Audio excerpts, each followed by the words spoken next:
ሄደን ሰጠናቸው። ሁለታችንም እንደ እድል ሆኖ አለፍነው። ሜዲካሉን ነፃ ሆነን አለፍን። ሰተን ወደ ጠዋት ሰተን ማታ ሄደን ተቀብለን መልሰን ወደ ቤት ተመለስን። ማታ ስለሆነ 11 ሰዓት ስለምንገባ ወደ ክላሳችን ሄደን 1-2 ወር እንደሆነ የእህቴ መጣላት። ሁለታችንም አንድ ሀገር ነው የሞላነው። አንድ ሀገር ለመሄድ አንድ ቀን ስለሰጠን አንድ ቀን ይመጣልናል ብለን ስንጠብቅ የእህቴ መጣና የኔ ቀራ።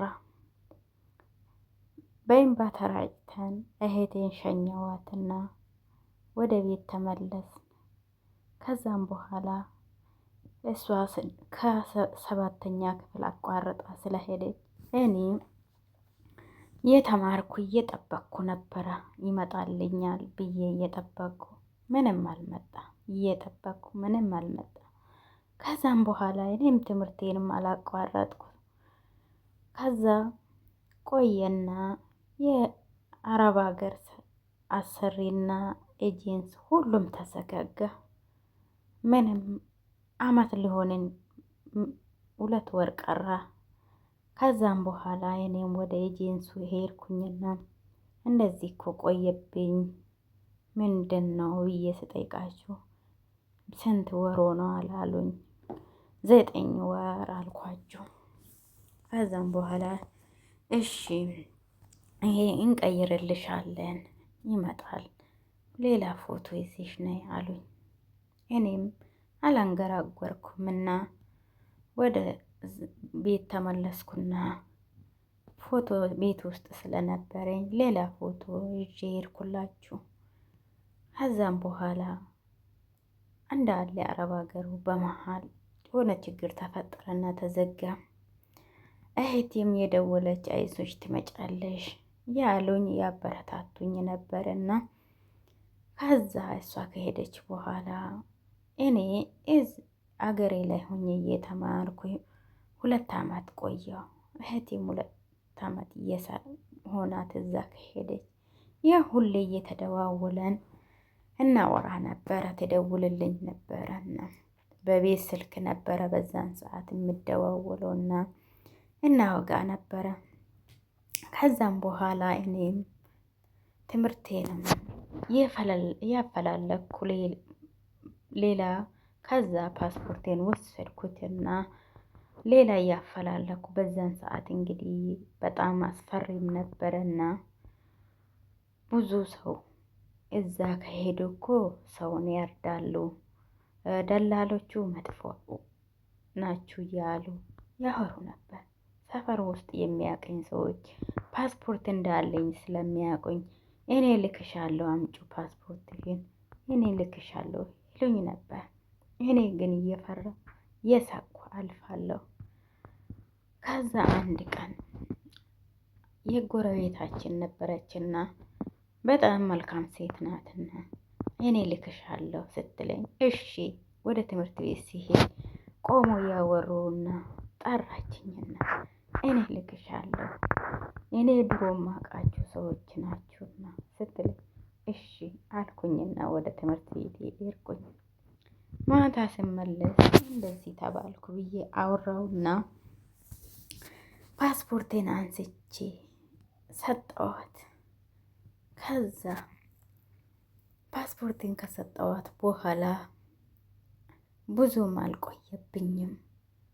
ሰጥቼ በ3 ቀኑ እኔ ጠዋት እለተ ቀኑ ሚካኤል ነበረና ጠዋት ተነስቼ ቤተ ክርስቲያን ልሳለም ወደ ሚካኤል ሄድኩኝ።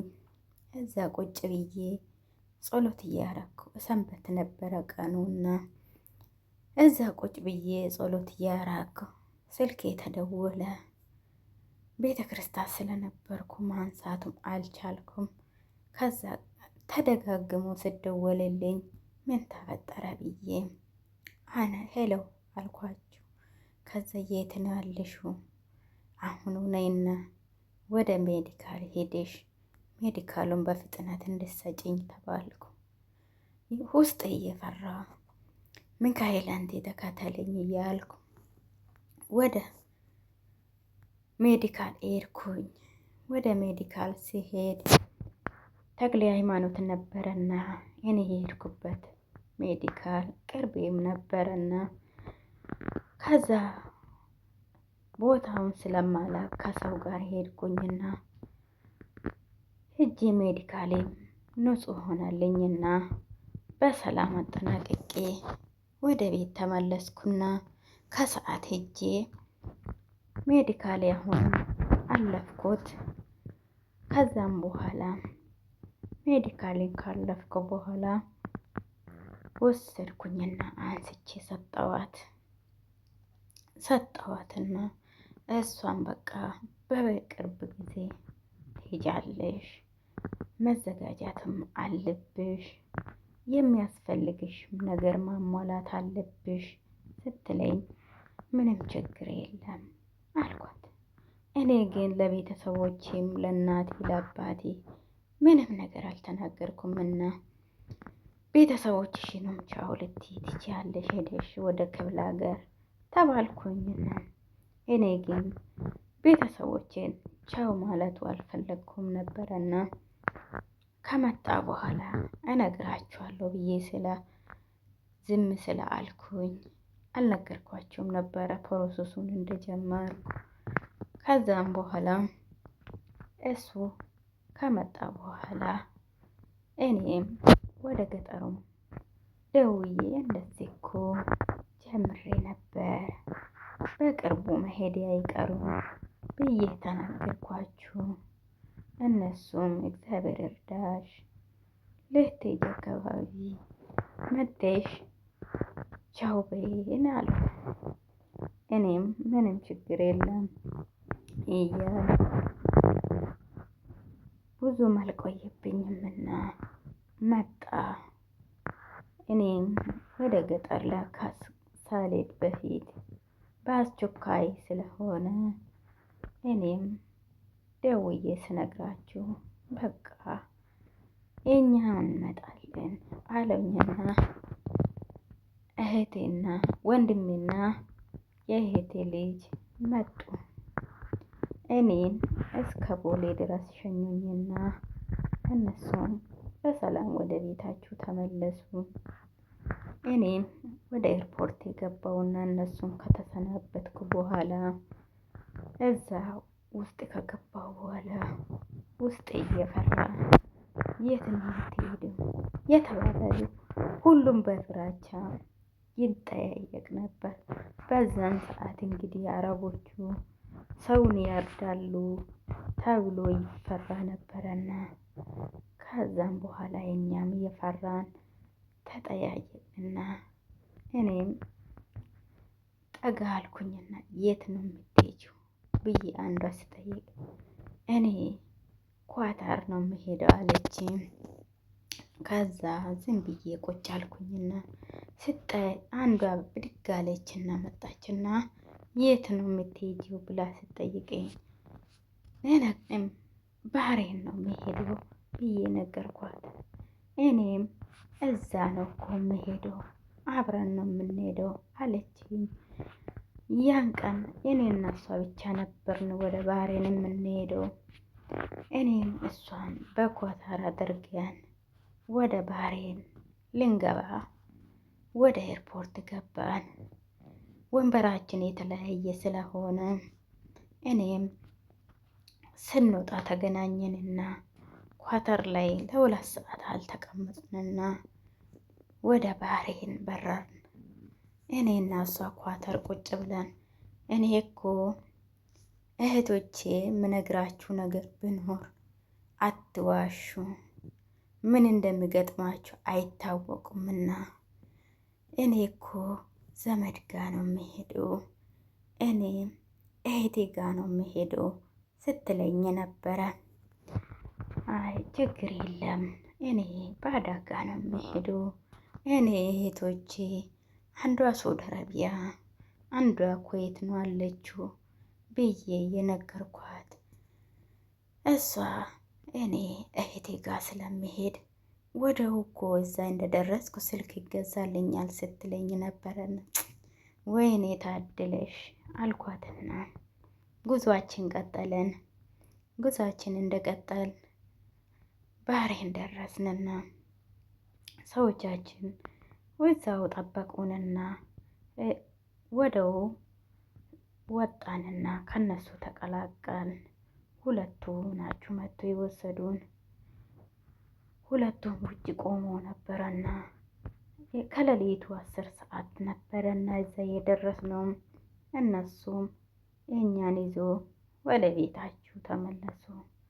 ልክ መኪና ውስጥ ስንደርስ በኛ ከሌሊቱ 10 ሰዓት ስለነበረ ስልክ ሰጡንና ቤተሰቦቻችሁን አውሩ አሉን። ከዛ እኛም አላወቅንም ነበረና እኔ አላወቅኩም ነበርና እኔ ስልኩን ሞከርኩኝና እምቢ አለኝ። ከዛ ዝም አለችኝና ወደ ቤት ይዛኝ ሄደች። ገባሁና በቃ ተኝ ስትለኝ አይ ልታጠብ ፈልጋለሁ አልኳት በምልክት ሰውነቴን እየነካካው። እሺ አለችኝና ፎጣና ሻወር ቤቱን አሳየችኝ። እኔም ሻወር ወሰድኩና ሳንዱች ገዝታልኝ ነበረና መኪና ውስጥ ቢ ስትለኝ ምግብም አልበላ አለኝ። ውሃ ነበረኝ። ውሃዬን ጠጣውኝና ደክሞኝ ስለነበረ እኔም ተኛሁት። ጓደኛዬም ተለያየን። እዛ ኤርፖርት ላይ ቻው ተባባልንና እግዚአብሔር ሀገራችን ላይ ያገናኘናል ተባባልንና ስልክ ተለዋውጠን ስለነበረ ወረቀት ላይ ተጽፈን ተለያየን። ከዛም በኋላ እኔም ከሴትዮ ጋር ቀጠልኩ።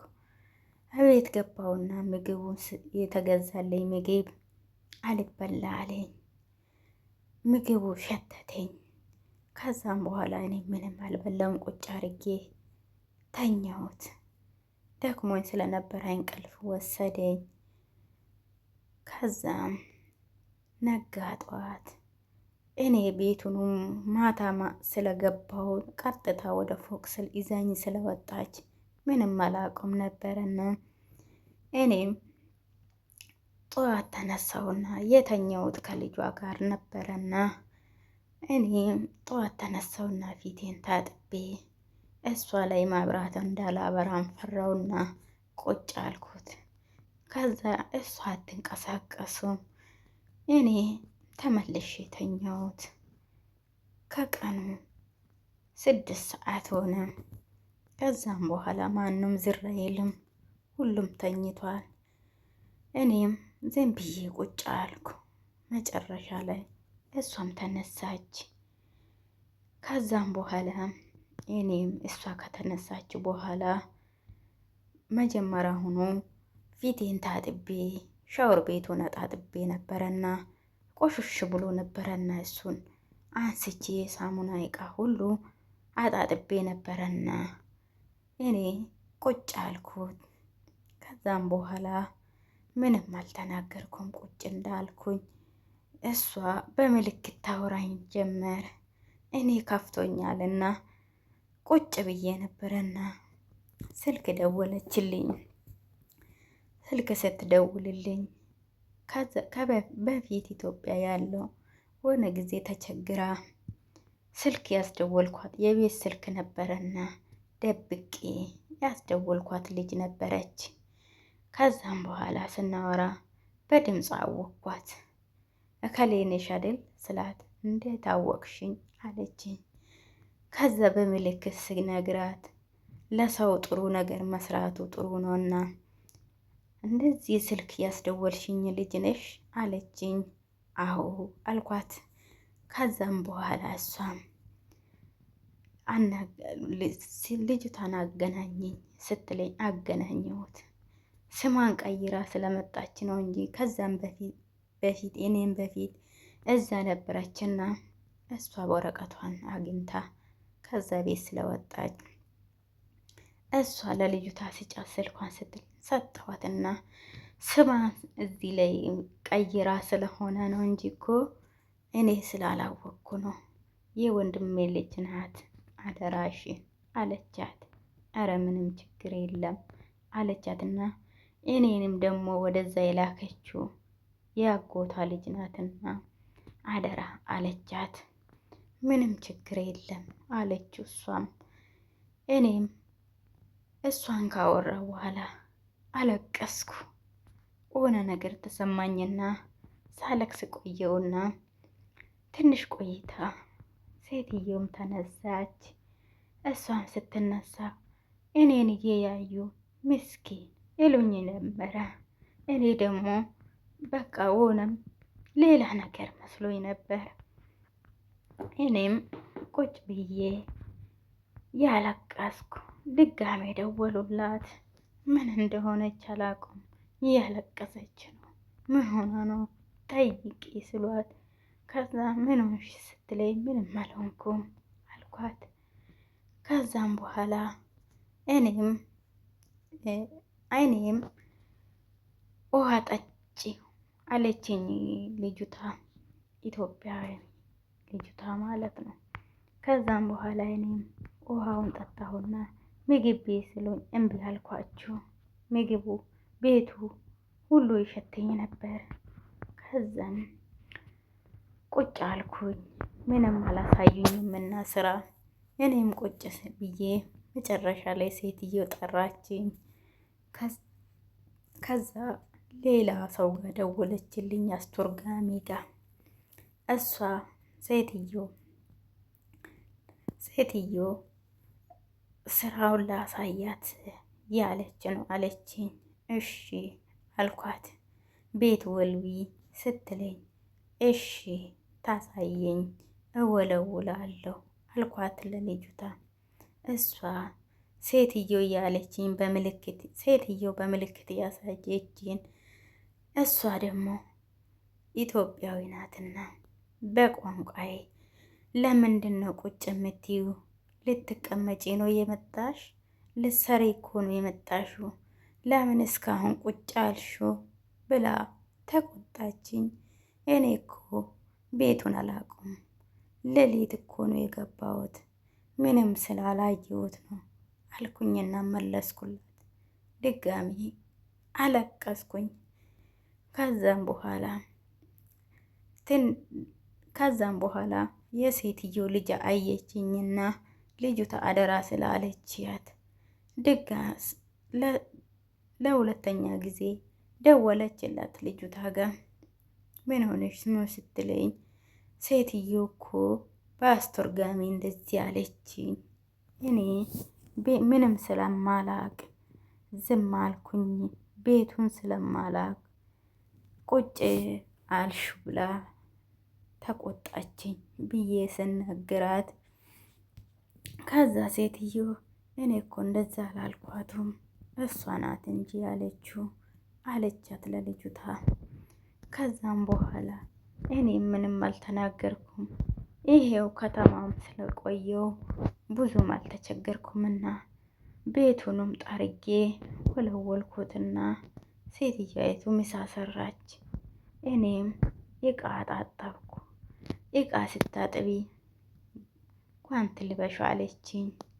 እሺ ያልኩኝና ጓንት ለብሼ እቃዋን አጣጠብኩላትና ነይ ምሳ ቤት ስትለኝ እነሱ ሩዝ በእጃቸው ነበረ ሲበሉ የነበረ። እኔ ማንካ ስወስድ ሳቁብኝ። ምንም አልተናገርኩም። ምግቡን እየሰጠችኝ የሰራችው በዶሮ ነበረና እኔ ሩዙን ብቻ በላውና ምግቡ አልተመቸኝም ተውኩኝ። ከዛም ውሃውን ጠጣውና እነሱ የበሉበት ራሳቸው አነሱትና እኔ እቃውን አጥቤ ወደ ክፍል ሂጂና ቁጭ በይ አለችኝ። እሺ ብዬ ወደዛ ሄድኩኝ። ምንም ነገር አልተናገርኩም። ማውራት ስለማልችል በምልክት ያወሩኛል። ሁሉም ሲመጡ ምስኪን ያሉኝ እየያዩኝ እኔ ደግሞ እንደዛ ስሉኝ በቃ ይቺ ደህና ናት እያሉኝ ያሾፉብኝ ብዬ ይከፋኝ ነበር። እኔ ምንም አልተናገርኳችሁምና ዝም ብዬ ቁጭ ብዬ ትንሿ ስልክ ነበረችኝና በሷ ዝም ብዬ እሷን ነካካት ነበር። ከዛ ሴትዮ የያየችኝ የሄድኩት ሐሙስ ማታ ነውና አርብ ስራ የለምና ነገ የግል ስለምሰራ እሷ ቅዳሜ እኔ ወደ ስራ ሲሄድ ስም ካርድ ገዝቼልሽ መጣና ትደውይበታለሽ አለችኝና ሳቀችብኝ፣ አሾፈችብኝ ብዬ አሁንም ውስጥ እየተረበሸ ዝም ብዬ ቁጭ አልኩ። ምንም አልተናገርኩም። ግን እውነቱም ሴትዮ ስም ካርዱን ገዝታ አምጥታ ሰጠችኝ። ካርድ ሞልታበት ሰጠችኝ።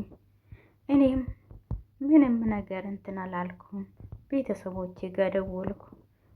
ልክ ስልኩን ስም ካርዱን ሳገኝና ስልኩን ብድግ አድርጌ ቤተሰቦቼ ጋር ስደውል ምን አይነት ቤት ነው የገጠመሽ? ጥሩ ናችሁ ብሎ ጠየቁኝ። እኔም አዎ ቤቱ ትልቅ ነው እንጂ ስራ እንኳን የሚበዛ አይመስልም አልኳቸው። ከዛ እነሱም ችግር የለም ጭቅጭቅ ከሌለብሽ ጥሩ ነው አሉኝ። አጋጣሚ ሆኖ ከአክስቴ ጋር ነበረችና የላከችኝ ልጅ እሷ አናገረችኝ። እሷ ደግሞ በፊት የሴትዮን ጸባይ ስለምታውቅ እሷ ቤት ስለማትውል ዞር ብላ መጣችና ብዙ አትፍሪ አለችኝ። ከዛ እሺ ያልኳትና የእሷ ደግሞ ስልክ ኢንተርኔት ስለምትጠቀም እዛም ሆና የምትፈልገው ሲኖር እሷ ጋር ደውዪልኝ በያትና እኔ ሁልጊዜ አለው አለችኝ። እሺ ያልኩኝና እኔም ዝም ብዬ ስራዬን ቀጠልኩ። ከዛም በኋላ ሴትዮም በየሳምንቱ ስም ካርዱን ታመጣልኝ ነበረ። ገዝታ አምጥታ ሞልታ ትሰጠኝ ነበረ። እኔም የቆየውም ደውል ነበረ ቤተሰቦቼ ጋር። ከዛም በኋላ ያወራኋችሁ ቤተሰቦችሽን ስራ ውላ ስትመጣ ካርድ በገዛችልኝ በማግስቱ ሁሌ ትጠይቀኝ ነበር። ቤተሰቦችሽን አወራሻችሁ? ደህና ናችሁ? ትለኛለች። ከዛም እኔም ደህና በምልክት ወይ ደግሞ አንገቴን በማንቀሳቀስ እነግራት ነበር። ከዛም እንደዛ ያልነው ቁጭ አልኩኝና እራሷ ቪዲዮ ደወለችልኝና ቤተሰቦቼን አወራኋቸው። ከዛ ላወራችሁ አልቻልኩምና ስልኩ ተዘጋ። እምባዬ እየቀደመኝ እዛ ሁኜ እያለቀስኩ እነሱ ደግሞ እስክትለምጂ ድረስ ነው፣ አታልቅሽ ትለምጃለሽ፣ ሁሉም እንደዛ ነው የምንለመደው ያሉኝ የባበሉኝ ነበር። ከዛ ሴትዮ ፈራችና ሁል ጊዜ ከስራ ስትመጣ ማታ ማታ ስልክ ትደውልልኝ ነበር። ቤተሰቦችሽን አውሪያቸው ትልና ስልኳን ሰጥታኝ ወደ ፎቅ ተወጣ ነበር። እኔም ቁጭ ብዬ እነሱ ጋር አውራ ነበረና ሁሉንም ነገር የነገረችኝ ሁኔታው የእሷን ጸባይ፣ ሴትዮ ኃይለኛ ናት፣ እንደዚህ እንትን እንዳትመስልሽ ብዙ እንትን አትበይ አለችኝ። እሺ አልኳትና አሁን እሷ እንደዛ ስታወራኝ እኔ እጅጉኑ ፈራዋት።